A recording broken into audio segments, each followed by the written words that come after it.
নির্বাচনের আগে তো মিয়া কইছিলেন যে সংসদে সবকিছু সমাধান হবে, জুলাই সনদের বিষয়টা।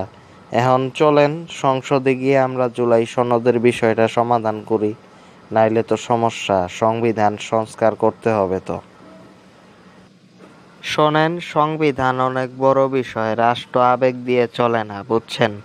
আর তাছাড়া আপনারা বেআইনি কাজ করছেন, বুঝছেন, আইন বিরোধী কাজ করছেন ওই শপথ নিয়ে সংবিধান সংস্কার পরিষদের। আর সংবিধান অনেক বড় জিনিস, এটা আদালতে সমাধান হবে, সংসদে না, বুঝছেন? রাষ্ট্র আবেগ দিয়া চলে না, খালি বললেই হয় না। আপনি এগুলি কি বলেন? রাষ্ট্র আবেগ দিয়ে চলে না মানে?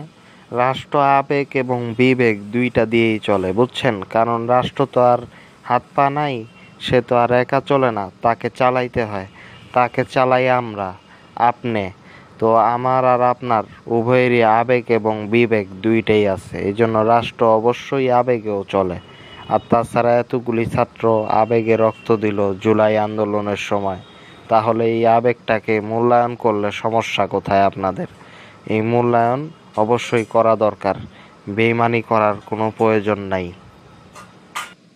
আর আপনি স্বরাষ্ট্রমন্ত্রী হইয়া এত প্যারা নিয়া সংবিধান সংবিধান করতাছেন, আইনমন্ত্রী কোথায়? উনি কোনো জবাব দেন না, উনি বোবা হয়ে থাকেন, কথা বলেন আপনি, ব্যাপার কি?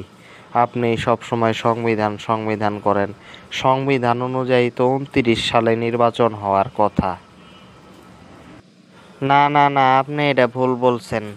এখন সরকার যেহেতু পালায়া গেছে, এই জন্যই নির্বাচনটা হয়েছে, এবং নির্বাচন কমিশন সাংবিধানিক কমিটি, এটা বুঝছেন?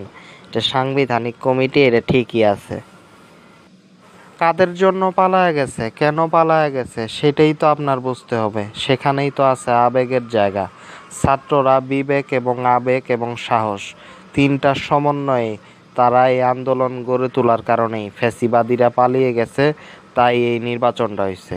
এবং এই নির্বাচন সংবিধানে নাই, এই জন্যই যে 5 বছর পর পর নির্বাচন, কিন্তু তবুও যে হয়েছে, তাই আমরা মনে করি সেই ছাত্র এবং সেই শহীদদের আকাঙ্ক্ষা বাস্তবায়নেই আপনার উচিত এই সমস্ত কথা না বলে জুলাই সনদকে বাস্তবায়ন করা, আবেগ এবং বিবেক দুটোকেই কাজে লাগানো, এটাই আমরা বলি।